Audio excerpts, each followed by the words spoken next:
They made fun of her body, dismissed her as if she didn't deserve to enter. But what they didn't know was that she wasn't looking for clothes. She was looking for inspiration. Days later, she returned, not as a customer, but as the owner. And her collection changed everything that store thought it knew. Welcome to the channel. Before we start, please like and subscribe so we can keep creating stories like this. Lucy Henderson walked into the elegant boutique with no great expectations. It was just another afternoon trying to find something that fit well, not only on her body, but also on her self-esteem, which had become fragile after weeks of contemptuous looks and frustrated attempts to fit into clothes that seemed made for other realities. For the elite fashion store in the heart of the exclusive Georgetown neighborhood in Washington, D.C. was too elegant. Immaculate glass, subtle ambient music, mannequins so thin they looked like sculptures. Lucy hesitated for a moment at the door, but took a deep breath. She wanted, for the first time in months, to wear something that made her feel good. At 30, with a successful career as an accountant in an important company, Lucy deserved to look and feel beautiful, like any other woman. 2 steps later, the chilly atmosphere extended beyond the air conditioning.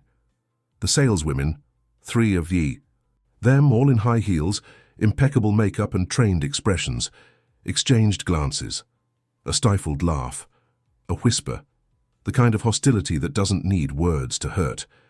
Lucy pretended not to notice. She walked to a rack, pulled out a yellow dress with floral prints and was immediately approached. "That model won't flatter you," said the youngest, with a condescending smile.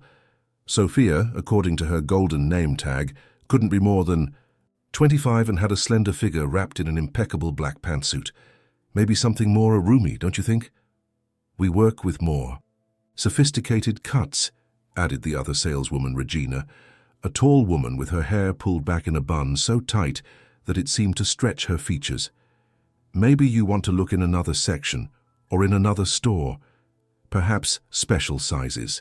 Lucy on Cedar Street has something more suitable for you." The words fell like poisoned darts on Lucy. The mockery was evident in mentioning a store with her same name. She felt her face burn. She didn't cry there. She didn't scream. She simply returned the garment, thanked them, and left. Firm steps, but a crumbling heart. The bright afternoon sun in Washington, D.C. contrasted with the darkness she felt inside. Leaving the boutique, Lucy walked aimlessly through the elegant streets of Georgetown, where the women seemed to have stepped out of fashion magazines, all thin, all perfect by conventional standards. With each step she took, she remembered the looks of contempt, the giggles, the hurtful words.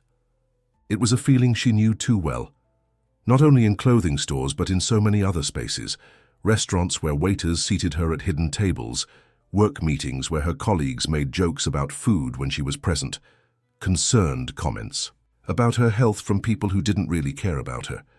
The journey back to her apartment in Capitol Hill was a whirlwind of emotions. During the Uber ride, she looked out the window at the historic buildings mixed with modern architecture. Washington, D.C., so diverse, so rich in culture and traditions, but sometimes so cruel to those who didn't fit certain molds. Her phone vibrated. It was a message from Melissa Quinn, her best friend since college. "How did it go at the boutique? Did you find something nice for the company gala?" Lucy sighed. She didn't have the energy to explain what had happened, but she knew she would eventually tell Melissa. She had always been her confidant, her support, the person who never judged her by her appearance. "I'll tell you later. Heading home," she replied briefly. Lucy's apartment was her refuge, a small but cozy space in a restored Art Deco building with windows overlooking a quiet park. As soon as she entered, she dropped her purse on the sofa and went directly to her bedroom. She stood in front of the full-length mirror. She observed herself carefully. Pronounced curves, wide hips, a body that fashion magazines would consider problematic. But that was simply hers. Her body. The E. One that had accompanied her throughout her life. The one that housed her heart, her brilliant mind, her dreams. For days, that experience in the boutique followed her like a shadow, but it also ignited something that had been dormant, a productive rage, a creative impulse she hadn't felt in a long time. Lucy was a designer. Graduated with honors from the prestigious Parsons School of Design, with experience. A talent that had taken a back seat when economic reality forced her to take a more secure job as an accountant. For years, she had worked behind the scenes, in fashion, creating for brands that would never put her face on billboards. She knew how to draw, she knew how to sew, and more than ever she knew what was missing in the market: clothes for real women, for diverse bodies, for stories like hers. One night, after reviewing old sketches stored in forgotten folders on her computer, Lucy began to draw. At first they were just loose lines, shapes with no defined purpose, but gradually, silhouettes of women with bodies like hers began to take shape, dressed in elegant, daring, beautiful garments. Designs that enhanced rather than concealed, that celebrated rather than disguised. That's how the idea took shape. In the small room she used as a studio in her apartment, among patterns, fabrics, and hastily scribbled sketches. With each stitch, with each cut, Lucy sewed not only clothes, but a declaration of presence, and more than that, of belonging. The next day, she called Melissa and invited her for coffee in Adams Morgan, one of her favorite neighborhoods. The Tryst Cafe, with its outdoor tables and bohemian atmosphere, was the perfect place to share crazy ideas. "Remember when I used to design? When I dreamed of having my own brand?" Lucy asked, after telling her about her experience at Elite Fashion. Melissa nodded. She had always believed in her friend's talent, even when Lucy had decided to put it on hold. "I never understood why you gave it up.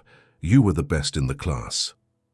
"I needed stability," Lucy replied, stirring her coffee. "But I think it's time to pick up that dream again. I want to create a brand for women like me, who have been rejected by an industry that only sees one type of beauty. I want to design clothes that make us feel beautiful exactly as we are." Melissa's eyes sparkled. As the director of a successful digital marketing agency, she recognized a good idea when she heard one. "Tell me more," she said, taking out her tablet to take notes. That afternoon, at a table in a cafe in Adams Morgan, the concept of Beautiful Just As I Am was born, a fashion brand that would break stereotypes and celebrate body diversity. A brand that, without knowing it yet, would change not only Lucy Henderson's life, but the perception of fashion in America. In a few weeks, Lucy's small studio transformed into an improvised workshop. Rolls of fabric in various colors and textures rested on newly installed shelves. Mannequins of different sizes, acquired in second-hand markets, occupied the corners. Her drawing table was covered with sketches, fabric samples, and notes with ideas. The walls, previously bare, now displayed a collage of inspiration. Photographs of real American women, magazine clippings with interesting designs, and motivational phrases written on colorful post-its. Melissa had not only offered her moral support, but proposed something that would change the course of the project, being the angel investor for Beautiful Just As I Am. As a successful businesswoman with a solid financial position, she saw potential in Lucy's idea. "It's not charity, Lucy," she had insisted when she noticed doubt in her friend's eyes. "It's an investment. There's a huge market of women who are tired of not finding nice clothes for their bodies. You can fill that void." With the initial financial backing, Lucy was able to quit her job as an accountant to dedicate herself completely to her brand. The decision wasn't easy. The security of a steady salary was tempting, but the passion for creating something meaningful proved stronger. The first collection began to take shape, garment by garment. Dresses that flowed gracefully over pronounced curves, blouses that enhanced without constricting, pants with flattering cuts for wide hips. Each piece was designed from the real experience of dressing a body that the conventional industry considered problematic. At night, after long days designing and sewing, Lucy researched entrepreneurship, digital marketing, how to build a brand from scratch. She took meticulous notes, created spreadsheets with budgets, prepared presentations for potential additional investors. She slept little, but her dreams had never been so vivid. One morning, while working on the pattern for an evening dress, her phone rang. It was Melissa, with exciting news. "I got a meeting with Gabrielle Davis," she exclaimed without Even saying hello, Lucy almost dropped her scissors. Gabrielle Davis was a renowned plus-size model who had managed to stand out internationally and was now an influential activist for body diversity. How did you do it? Lucy stammered, incredulous. My agency handles part of her digital presence. I told her about you, your brand, your vision. She wants to meet you and see your designs. If she likes them, she could be the face of Beautiful Just As I Am. The possibility of having Gabrielle Davis as ambassador for her brand was a dream Lucy hadn't even dared to consider. It would be a huge boost for a nascent brand. The meeting was arranged for the following week at a restaurant in Tyson's Corner, a business area in the western part of the city. Lucy spent days preparing a perfect presentation, selecting the best pieces from her collection to show, rehearsing what she would say. The night before, she could barely sleep. Anxiety and excitement mixed in her stomach like a storm. When Lucy arrived at the restaurant, Gabrielle was already there, tall with spectacular curves and a presence that lit up the place. She wore a red pantsuit that seemed tailored for her. Her smile was warm and genuine. "You must be Lucy," she said, extending her hand. "Melissa has told me wonderful things about you and your designs." That lunch extended for hours. What began as a business meeting became a deep conversation about the fashion industry, about the challenges of being a curvy woman in America, about dreams and ambitions. Gabrielle shared her own experiences of rejection and discrimination, stories painfully similar to Lucy's in that boutique. "I've been told to my face that they didn't have clothes for someone like me in America, Spain, France. It doesn't matter where, the discrimination is the same," Gabrielle confessed. "That's why your brand resonates with me, because it's born from that experience we've all lived through." When Lucy showed her designs, Gabrielle's eyes shone with genuine enthusiasm. "This is exactly what's missing in the market," she said as she flipped through the portfolio pages. "They're not just plus sizes. They're beautiful pieces any woman would want to wear."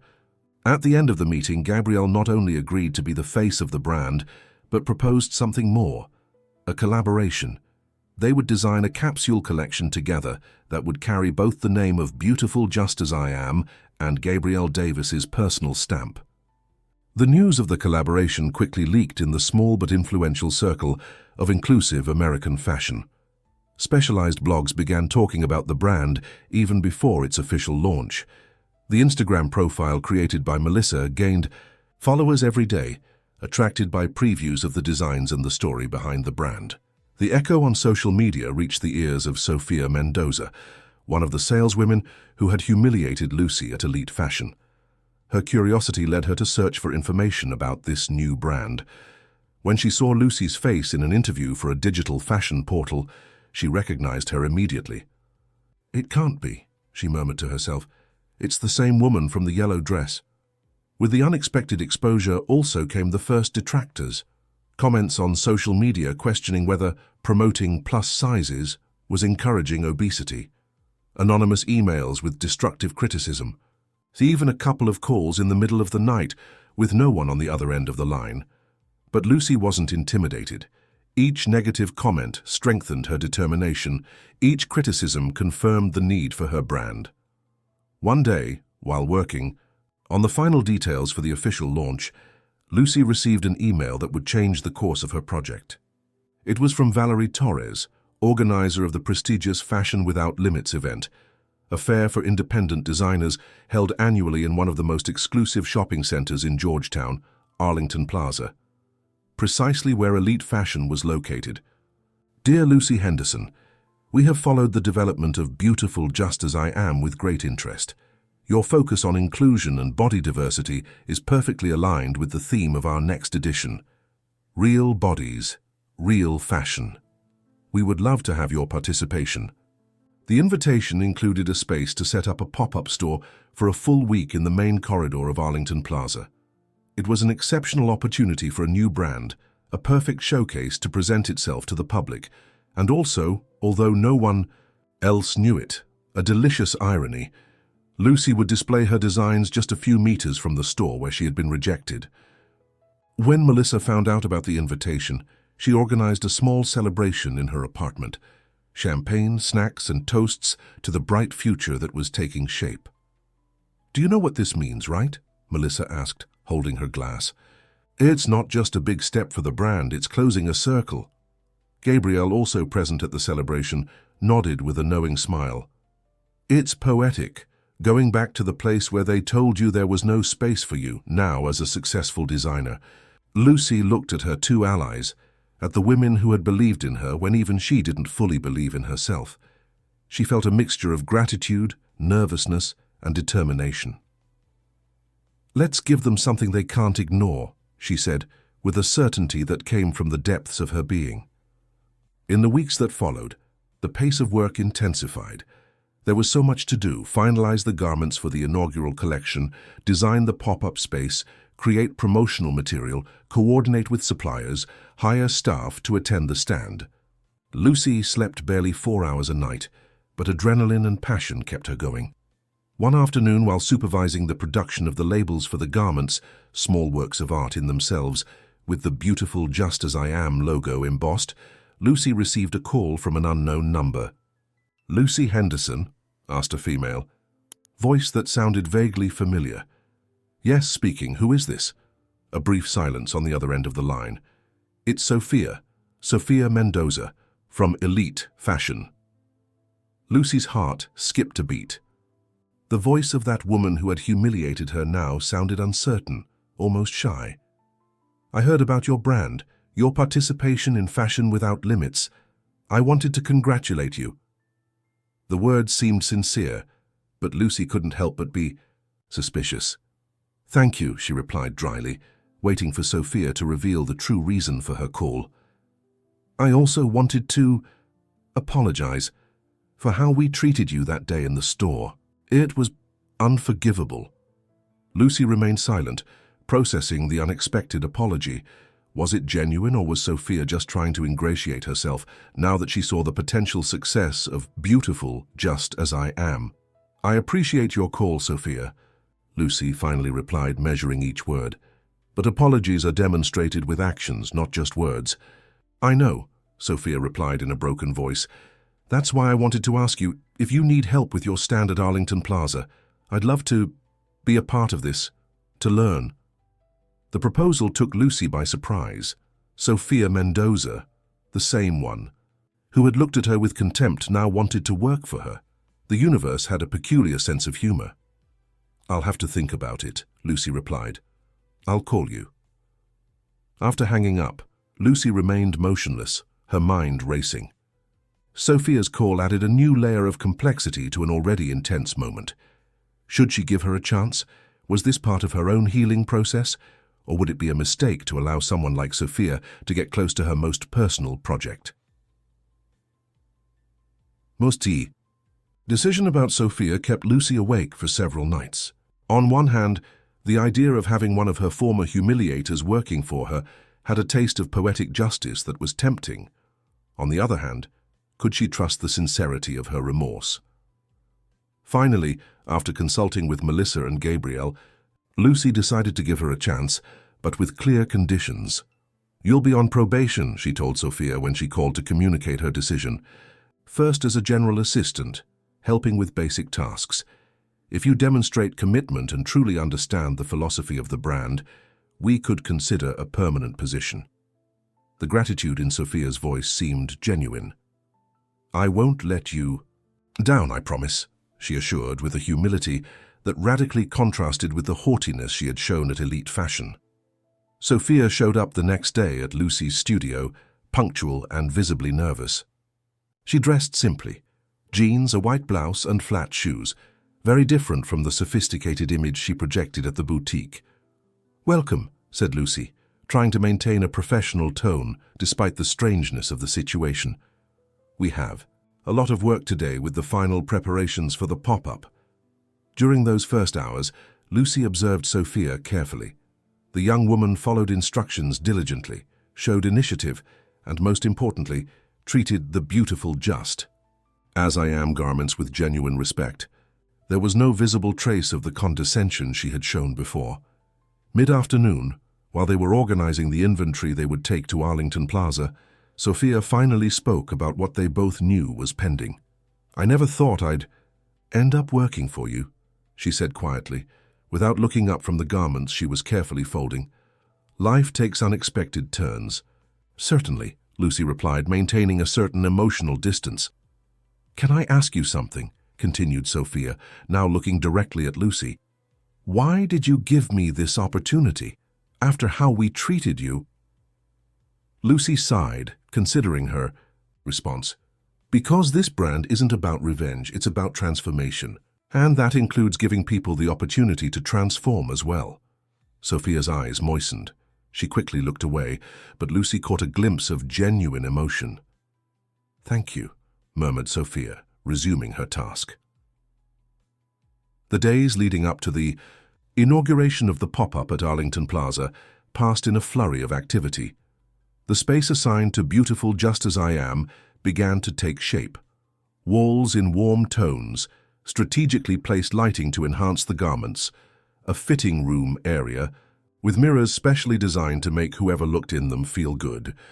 Lucy insisted that every detail communicate the central message of the brand. Here, all women were welcome and celebrated.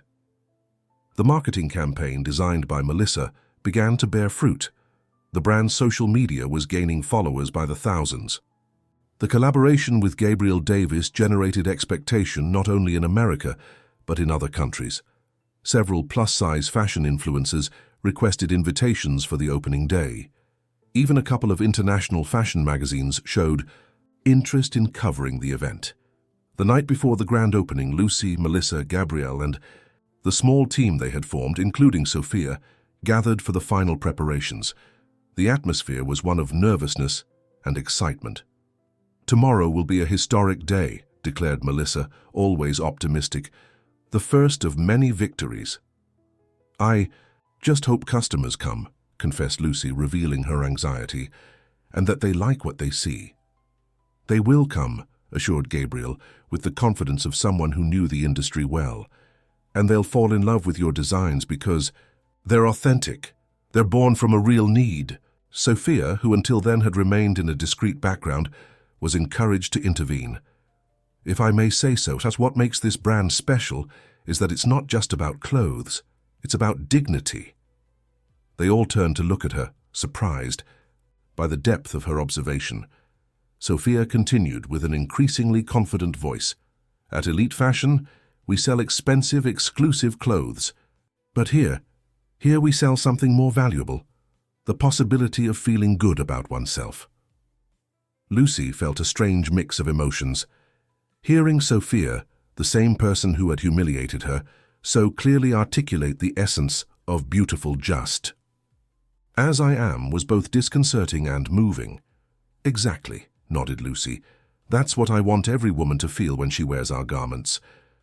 The morning of the inauguration, Lucy woke up before dawn, although she had barely slept. She prepared with special care, choosing a dress from her own collection, a design in emerald green that elegantly highlighted her curves with sophistication. When she arrived at Arlington Plaza 2 hours before the official opening, there was already a small line of women waiting. The vision momentarily took her breath away.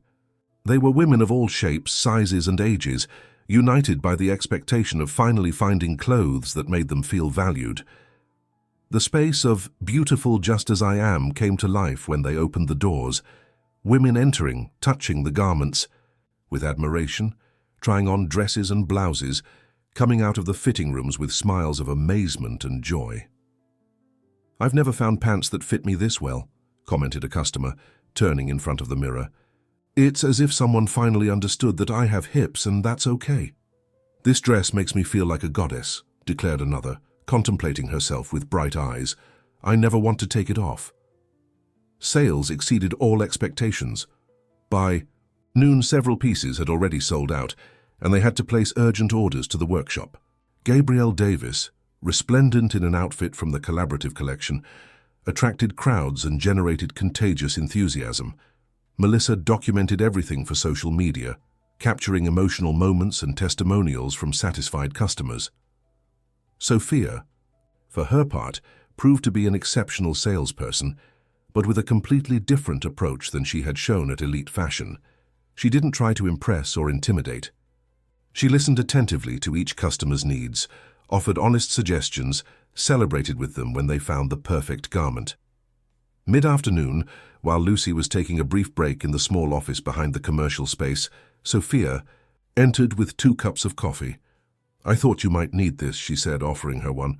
"It's been an intense day." "Thank you," replied Lucy, accepting the coffee with a tired but satisfied smile. "You're doing an incredible job, by the way."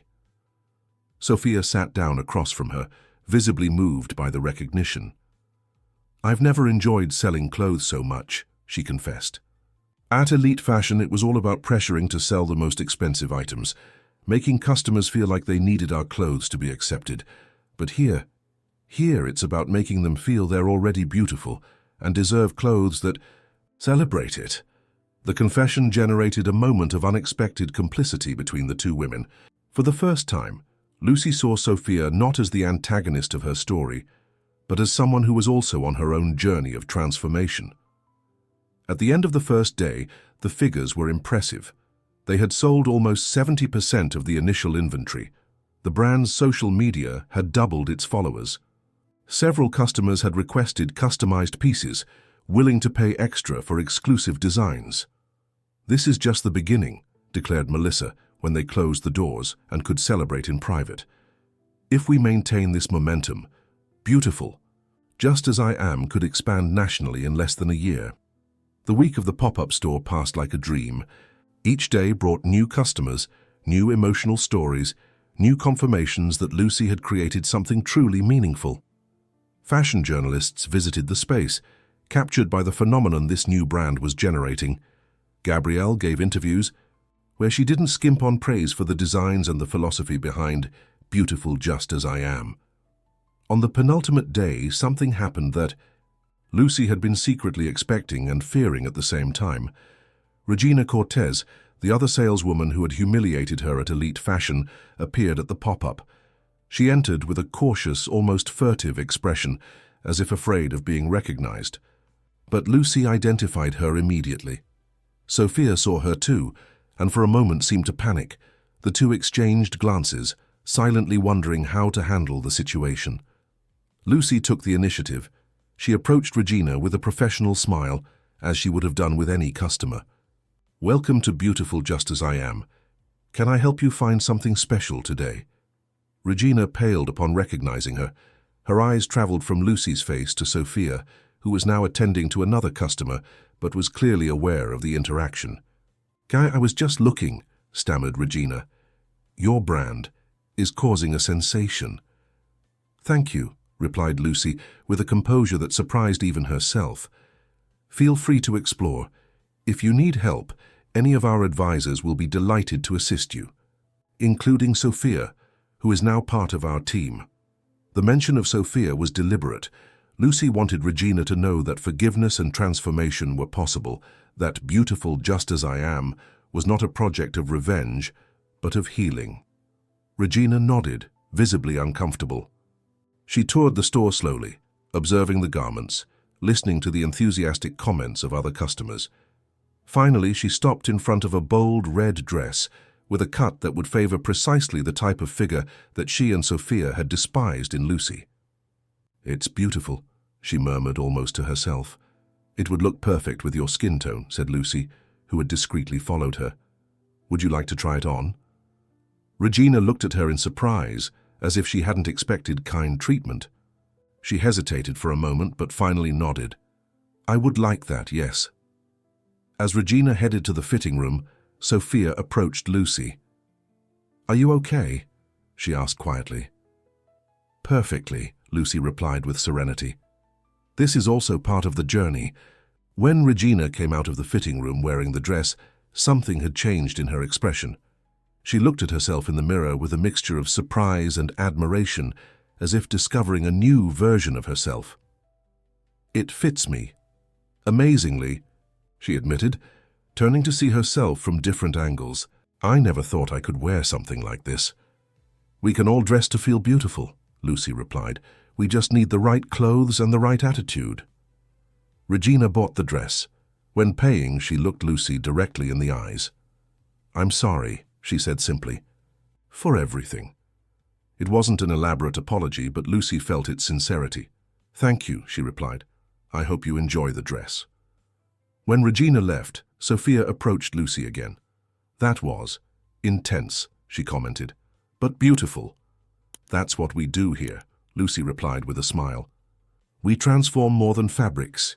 We transform perceptions." The last day of the pop-up store at Arlington Plaza dawned with an unexpected surprise. Vogue America had published an article titled "The Revolution of American Fashion, Beautiful, Just as I Am," with an extensive interview with Lucy Henderson. The article not only praised her innovative designs, but delved into the philosophy behind the brand and the social impact it was generating. In a country where beauty standards have historically been narrow and exclusive, the article said, Henderson is rewriting the rules with a proposal that celebrates the body diversity of American women. The repercussion was immediate. Public attendance doubled compared to previous days. Local celebrities showed up without prior notice, attracted by the media buzz. Even representatives from large department stores began approaching with proposals to distribute the brand in their stores. "This is crazy," commented Melissa during a brief moment of calm, showing Lucy the social media mentions that were multiplying by the minute. "We're viral all over North America." Lucy tried to maintain her composure, but inside she felt a dizzying mixture of happiness, disbelief, and a certain fear at the speed with which everything was happening. Her phone wouldn't stop ringing. Journalists requesting interviews, business people proposing collaborations, women from all over sharing how the philosophy of "beautiful just as I am" had resonated with them. Amid all the excitement, Lucy noticed something peculiar. Saleswomen from Elite Fashion, yes, from the same boutique where she had been humiliated, were discreetly approaching to observe the phenomenon occurring just a few meters from their store. Some pretended to just be passing by casually, others were more direct and entered to examine the garments with expressions ranging from curiosity to amazement. "See that?" Sophia whispered to her during a quiet moment. "My ex-colleagues can't believe what's happening here." "Have they said anything to you?" asked Lucy, genuinely interested. "Regina told them I work with you now. They're surprised, to put it mildly." Sophia paused, as if considering whether to share something more. "Several have asked me if there are more positions available," she finally added with a small smile. Lucy couldn't help but laugh. The irony was simply perfect. The same people who had considered her unworthy of their garments now wanted to be part of her success. "For now, we're fine with the team we have," she replied diplomatically, "but it's always good to know there's interest." Towards the end of the afternoon, when the flow of people began to decrease, the person Lucy least expected to see appeared. Charles Foster, the owner of Elite Fashion and other luxury boutiques in America. Tall, impeccably dressed, with that air of authority that only years in the industry can confer. He entered with a confident step, observing every detail of the space with a critical eye. Lucy recognized him immediately from the photos she had seen in fashion magazines and social events. His presence there could only mean one thing: "Beautiful just as I am" had caught the attention of the big players. "Miss Henderson," Foster greeted, approaching her directly. "Charles Foster, a pleasure to finally meet you." Lucy shook his hand, maintaining a neutral expression despite the emotional turbulence she felt. This man was the boss of those who had humiliated her, the representative of a system that had excluded. "The pleasure is mine, Mr. Foster," she replied professionally. "Welcome to our pop-up." "Impressive what you've achieved in such a short time," he commented, looking around. "I've been observing your brand since I heard the first rumors. Your approach is refreshing." Lucy wasn't sure how to interpret that comment. Was it a genuine compliment or a condescending observation? "Thank you," she replied cautiously. "I simply saw a void in the market and decided to fill it." "A huge void," Foster nodded, surprising her with his frankness.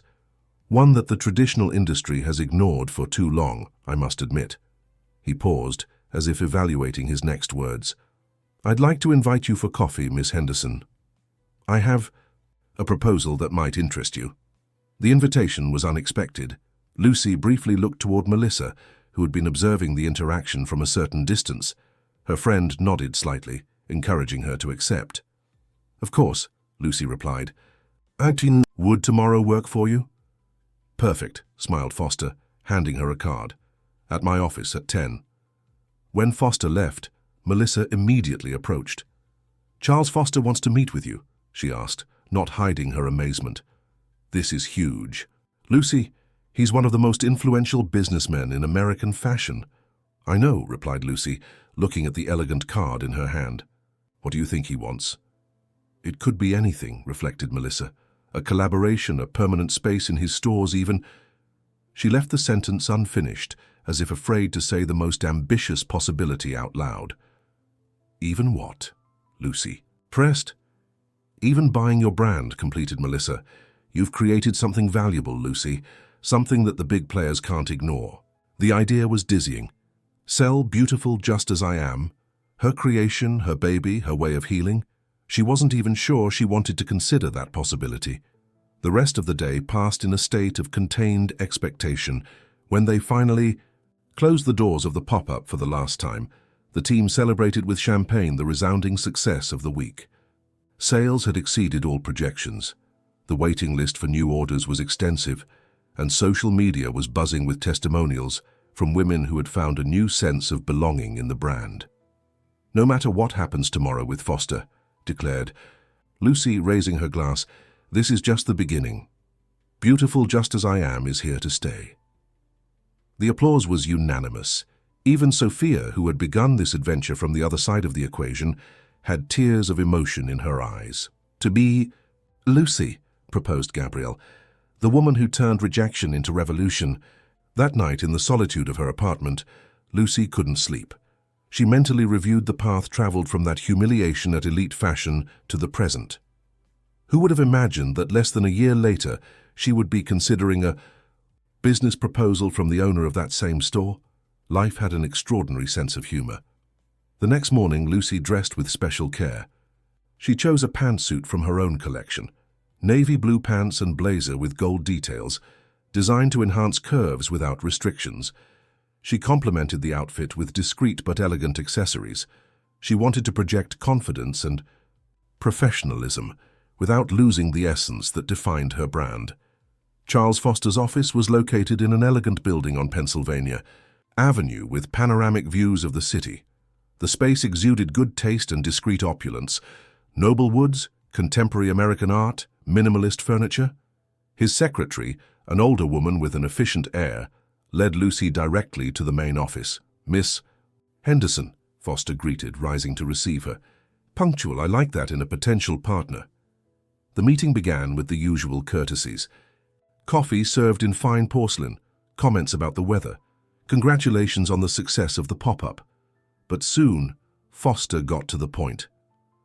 "I'll be direct, Miss Henderson. I'm interested in your brand. You've identified and capitalized on a niche that we, in our, let's say, traditional vision, have overlooked." Lucy nodded, maintaining her neutral expression despite the mix of emotions she felt. "According to my calculations, with the proper infrastructure and distribution, Beautiful Just As I Am could become an international reference in less than 2 years. Foster made a dramatic pause. "I want to offer you a partnership.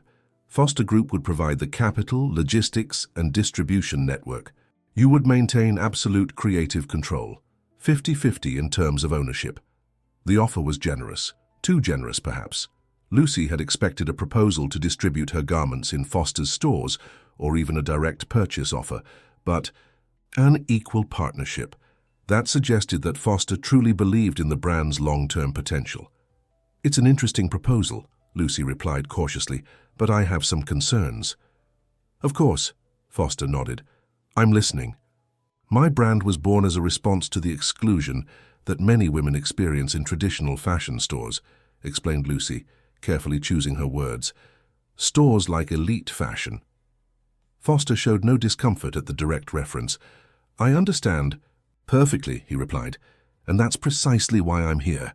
I recognize that we've made mistakes. The industry has made mistakes. Your brand is the correction we needed." Lucy hadn't expected such frankness. "How can I be sure that our visions are compatible in the long term, she pressed. Inclusion isn't a passing trend for me, Mr. Foster. It's a mission. And so it should remain, he affirmed with surprising conviction. Look, Miss Henderson, I'm a businessman. I see value where others don't. The value of your brand isn't just in your designs, but in your philosophy. Altering it would be destroying precisely what makes it unique and valuable. The sincerity in his voice was convincing. Lucy was beginning to believe that perhaps this man really understood what she was trying to build. Moreover, added Foster with a small smile, I'm willing to include a clause in our contract that guarantees your absolute control over the creative direction and values of the brand. If at any point you feel we're deviating from your original vision, you would have the right to buy back my part at an established price. That guarantee completely changed the landscape. It wasn't just a commercial partnership that Foster was offering, but a true alliance based on mutual respect. I'd like to consult with my team, replied Lucy, impressed, but still cautious. Of course, Foster nodded. Take the time you need. Although I must warn you that I'm not the only one who has noticed the potential of your brand. The window of opportunity for an alliance like the one I'm proposing might close soon. Upon leaving the meeting, Lucy felt as if she were walking on clouds. Foster's proposal exceeded her most optimistic expectations. With those resources at her disposal, Beautiful Just As I Am could expand internationally, reach millions of women, become a true global movement. But there was also a lot at stake. Could she really trust that Foster would respect the essence of the brand, or was she being naively seduced by the promise of large-scale success? The first thing she did was call Melissa and convene an urgent meeting with the entire team, including Gabrielle and Sophia. They met that same afternoon in the studio, which now seemed small compared to the possibilities that were opening up before them. Lucy explained Foster's proposal in detail, including the legal guarantees he had offered. It's an extraordinary opportunity, acknowledged Melissa after analyzing the numbers. With that backing, we could do in 1 year what would normally take 5 or more. The exposure would be enormous, agreed Gabrielle. We would be redefining beauty standards not only in America, but throughout North America. Sophia, who had remained silent until then, finally spoke. I know Charles Foster, she said quietly. I worked for him for 3 years. He's demanding, sometimes intimidating, but also a visionary. If he says he'll respect your philosophy, he will. Not out of altruism, but because he understands that's what makes the brand valuable. Sophia's testimony carried special weight. She knew the corporate world Foster came from, understood its logic and its motivations. Her endorsement of the proposal was significant. So you all think I should accept?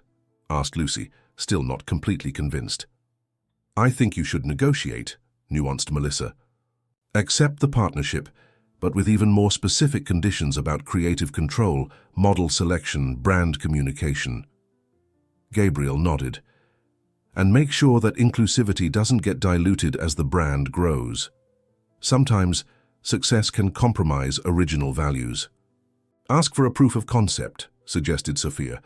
An initial 6-month period to see how the partnership works before fully committing. The advice was sensible. Lucy felt a deep gratitude toward these women who had become much more than collaborators. They were her tribe, her support system, the people who believed in her vision as much as she did herself. I'll call Foster tomorrow, she finally decided. I'll tell him we're interested, but we want to negotiate some additional terms. The response was unanimously positive. They celebrated with a bottle of wine that Melissa had brought just in case, toasting to the bright future that was taking shape for Beautiful Just As I Am. While her friends chatted animatedly, Lucy allowed herself a moment of personal reflection. She thought about that afternoon at Elite Fashion, about the humiliation she had felt, about how that rejection had been, ironically, the catalyst for all the good things that were happening now. Sometimes the most painful moments push us exactly to where we need to go. The call to Foster the next day was brief but productive. He accepted all the additional conditions that Lucy proposed, including the 6-month trial period. I knew, you're a formidable negotiator, he commented with admiration. I'll prepare the documents. Shall we meet next week to sign? Perfect, replied Lucy, feeling a mixture of vertigo and excitement at the transcendental step she was about to take. I'll be ready.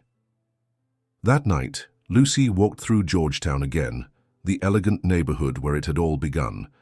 She stopped in front of the elite fashion storefront, observing the ethereal mannequins, the exclusive garments, the aseptic environment that had once intimidated her. Now she saw it all with different eyes, not with resentment, but with the serenity of someone who has found her own path.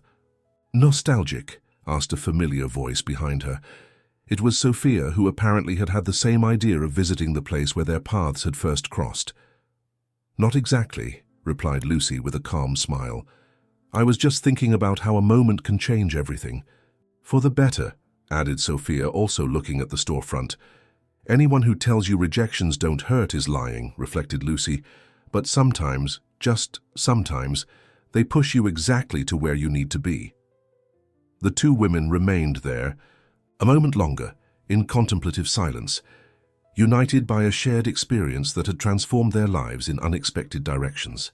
Then, by mutual agreement, they turned around and walked away. The past was exactly where it should be, behind. Ahead, a future that promised to be as beautiful as it was authentic. A year after signing with Charles Foster, Lucy Henderson's life was unrecognizable. Beautiful Just As I Am had gone from being a small emerging brand to becoming a phenomenon in North American fashion. They had their own stores in Washington, D.C., New York, Chicago, and would soon open in Boston, Miami, and Los Angeles. Online, sales reached countries where they didn't yet have a physical presence. International celebrities wore their designs on red carpets. Fashion magazines that previously ignored plus-size models now competed to feature their collections. The brand's headquarters now occupied an entire building in Capitol Hill, a bright, three-story space where more than 50 people worked: designers, pattern makers, marketing specialists, administrators. Lucy's studio on the top floor had large windows with panoramic views of the city and walls covered with sketches, fabric samples, and inspiring photographs. That morning, while reviewing the latest designs for the spring collection, Lucy contemplated with satisfaction all they had achieved. The partnership with Foster had turned out better than expected. The businessman had kept his word, scrupulously respecting the philosophy of the brand. Moreover, he had contributed not only financial resources, but also his experience and contacts, opening doors that would otherwise have remained closed. Melissa entered the studio, interrupting her reflections. As the brand's marketing director, she now led a team of 10 people and had revolutionized the way inclusive fashion was communicated. "Ready for the big news?" she asked with a mysterious smile. "What big news?" Lucy put the sketches aside, intrigued. "I just received confirmation," announced Melissa, barely containing her excitement. "We did it. Beautiful Just As I Am has been selected to open New York Fashion Week." Lucy was speechless. New York Fashion Week was the most prestigious event in the country's industry. Opening the inaugural show was an honor, traditionally reserved for the most established and influential brands. That a relatively new brand, focused on body inclusion, would receive this recognition was revolutionary. "I can't believe it," she finally murmured, rising to hug her friend. "Is it real?" "As real as we're making history," replied Melissa, returning the hug. The committee director specifically said they want to send a clear message. American fashion is evolving towards inclusion, and Beautiful Just As I Am is the standard bearer of that change. The news spread quickly throughout the company. In minutes, the studio was filled with employees celebrating. Gabrielle Davis, who was now a minority partner and associate creative director, called from Los Angeles, where she was in a photo shoot for Vogue. "I'm taking the first flight back," she exclaimed. "We need to plan the most spectacular fashion show America has ever seen." Charles Foster also called to congratulate her. "I always knew we would go far," he said with genuine pride. "But even I am surprised at the speed with which you're changing the industry, Lucy." Sophia, now director of sales and training, impromptu organized a toast on the company's terrace. "To Lucy," she declared, raising her glass, "who taught us all that true beauty has no size but attitude." The moment was perfect, almost fairy tale-like. However, amid the celebration, Lucy felt a strange uneasiness, a subtle but persistent feeling that something was missing, that there was a piece of the puzzle that still didn't completely fit. That night, alone in her new apartment in DuPont Circle, much more spacious and luxurious than the previous one, Lucy tried to identify the source of her unease. She had professional success, recognition, a wonderful team, financial security. She had transformed a painful experience into a movement that was helping thousands of women. What more could she ask for? The answer came as she distractedly checked her email. Among the hundreds of congratulatory messages for the Fashion Week news, one email caught her attention. The subject simply said, "Thank you for changing my life." It was from a woman named Ellen Morales from Philadelphia. She recounted how she had lived tormented by her body, how clothing stores had been spaces of constant humiliation for her, how she had limited her social life for fear of rejection. Until she discovered, "Beautiful just as I am."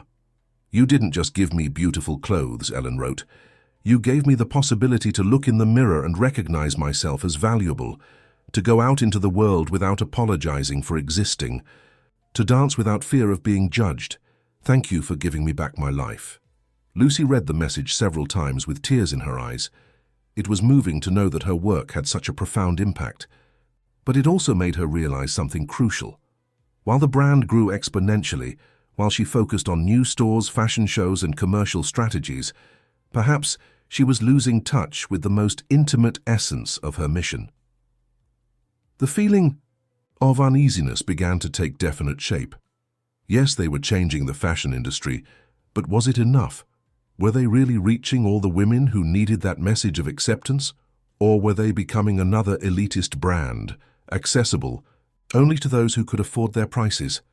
With that new clarity, Lucy made a decision. The next morning, she convened an extraordinary meeting with the entire management team, Melissa, Gabrielle, Sophia, Charles Foster, and the heads of the different areas. "We have a unique opportunity," she began, when everyone was gathered in the boardroom. "With our presence at Fashion Week, we could simply consolidate our position in the industry, or we could do something truly revolutionary." Everyone's attention was completely focused on her. "I propose creating a foundation," continued Lucy, "the Beautiful Just As I Am Foundation. Its mission, to democratize beauty, to bring our message and our designs to women who normally couldn't access them." She explained her vision with growing passion: programs for low-income women, design workshops in marginalized communities, scholarships for young designers who wanted to specialize in inclusive fashion, collaborations with organizations that worked with women in vulnerable situations. "And I want to announce it at Fashion Week," she concluded. "We'll use that stage not only to show beautiful clothes, but to launch a social movement." The silence that followed her proposal was brief but intense. Charles Foster was the first to speak. "From a strictly commercial point of view, investing in a foundation when we're barely consolidating might seem premature," he said frankly. Lucy felt her heart sink, anticipating a refusal, but Foster continued, "However, I've never been a conventional businessman, and if I've learned anything in this year working with you, Lucy, it's that when you follow your intuition, you create magic. Foster Group will match every dollar the company allocates to the foundation." The proposal was approved unanimously. Melissa was already visualizing the communication campaign. Gabrielle offered to contact influencers and celebrities who could amplify the message. Sophia suggested implementing a program where for every garment sold, another would be donated to women in vulnerable situations. In the weeks that followed, as they simultaneously prepared for the fashion show and the launch of the foundation, Lucy experienced a renewed passion for her work. The uneasiness had disappeared, replaced by the certainty of being on the right path. The design of the show for Fashion Week was a statement of principles in itself. Instead of traditional professional models, Lucy decided that the runway would be headlined by real women, customers of the brand, activists for body diversity, women of different ages, ethnic origins, and physical conditions. Among them, surprisingly, Regina Cortez, the former elite fashion saleswoman who had once humiliated her. After that encounter at the pop-up store, Regina had begun a personal transformation process. She had resigned from elite fashion, had begun to question the beauty standards that she herself had perpetuated, and eventually had become a loyal customer of Beautiful Just As I Am. When Lucy contacted her to invite her to participate in the fashion show, Regina couldn't believe it. "Me? After how I treated you?"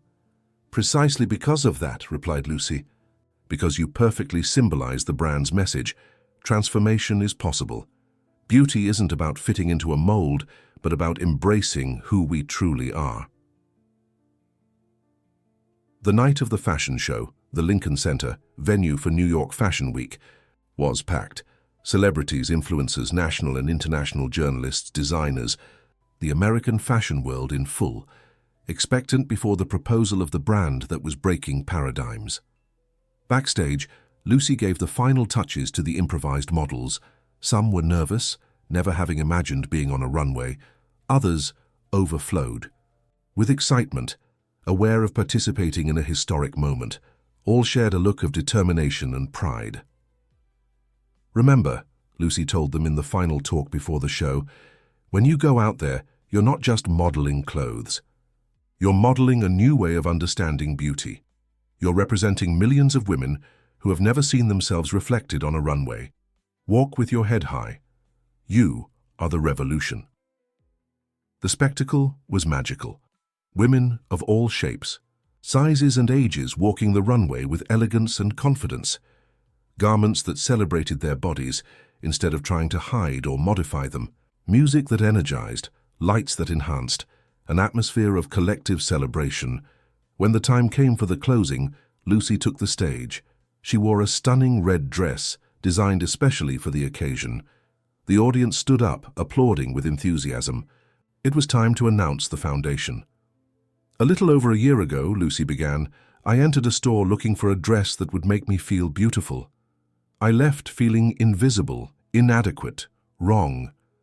That painful moment could have reduced me. Instead, it expanded me. The lights dimmed and images of diverse women of all ages and conditions, wearing creations of Beautiful Just As I Am, began to be projected on large screens. Today, I want to announce that our mission is expanding.